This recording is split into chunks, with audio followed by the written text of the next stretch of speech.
And about Abul Fazl, we will see about his life in detail in the upcoming chapters.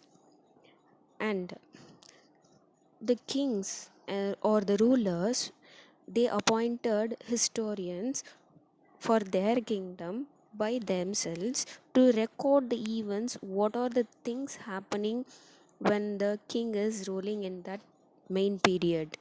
So the rulers themselves, they appoint historians to record the events of their rulers.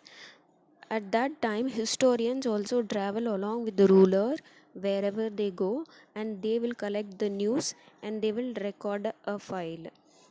And Akbarnama is a fine example of such a work. Its third volume, Ain-i Akbari, is a detailed account of Akbar's governance and contained reports on various aspects of the kingdom.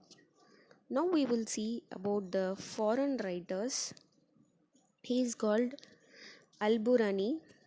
He is a foreign traveler and he traveled to India for discovering about something. And Al-Burani's book called Kitabul Hind is considered as an important source of the knowledge concerning the history and the society of South Asia during the early 11th century. He has wrote this book on 1030 CE. It is considered as one of the finest foreign account of medieval India. Like him, there are so many foreign travelers they came to India and they wrote about Indian medieval period. The first person here in this picture called Batuta. He was a Morocco Muslim scholar and he is a traveler.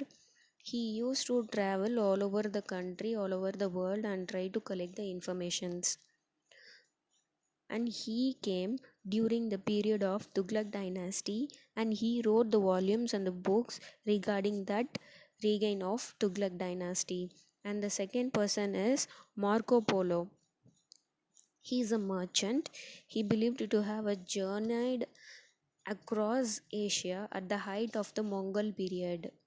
He visited South India in the 13th century and he also traveled India for writing about medieval period.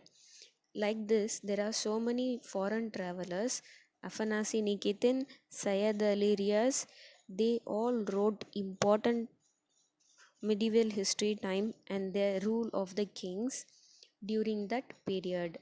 And during the periods of foreign travelers, when they wrote the books about Indian times, there is an important issue called socio-religious movement, that is the Bhakti and the Sufi movement. In that movement, the Bhakti and the Sufi movement, these two movements brought a new form of religious expression amongst the Muslim and the Hindu peoples. Here, the Sufis means where my mystics who called for liberalism in Islam. They emphasized on an society based on universal love.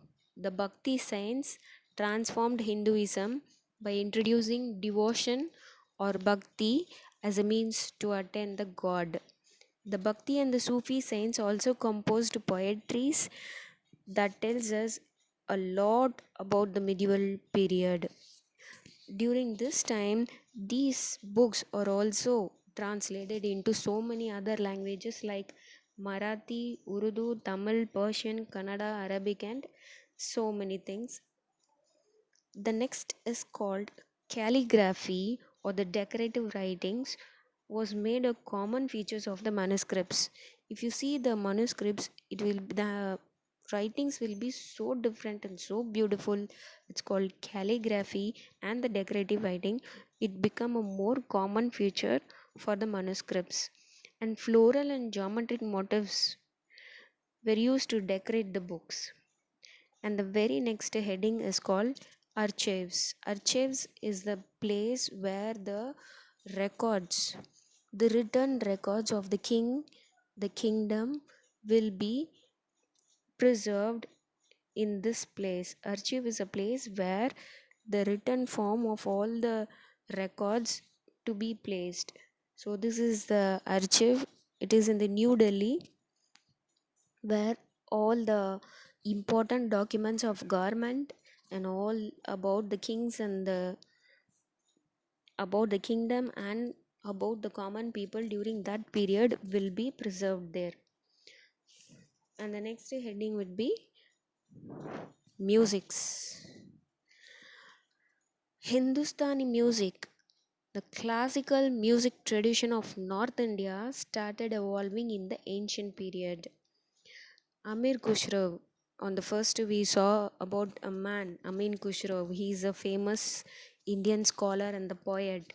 He gave shape to that Hindustani classical music, and Tanzan, a man, a renowned musician in the court of Akbar, he also introduced many new inventions in the field of music.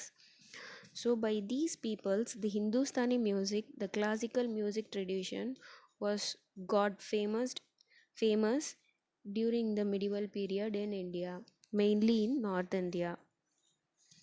And the new music forms also found expression in the Bhakti and the Sufi movement. I already said no, the two important movements brought a new form of religious expression among Hindus and the Muslims. So this musical form, Hindustani musical form, got expressed in the form of Bhakti and Sufi movement also. And Sufi saints like Mirabai and Kabir created new musical compositions that become very popular. So at this we came to the end of the lesson. Here I have given an home assignment. List out all the writers and the scholars name and their creations during the medieval period.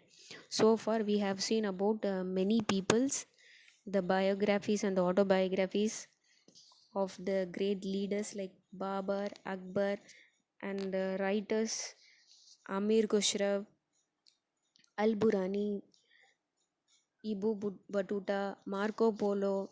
In the book also you have so many people's name, and try to write their name in a list and what they wrote, what books they wrote, what chronicles they wrote. You have to mention it in a paper. You can write this, or in a rough note you can write this and submit to my number. Okay, so the exercises for this lesson we will continue on tomorrow. Thank you.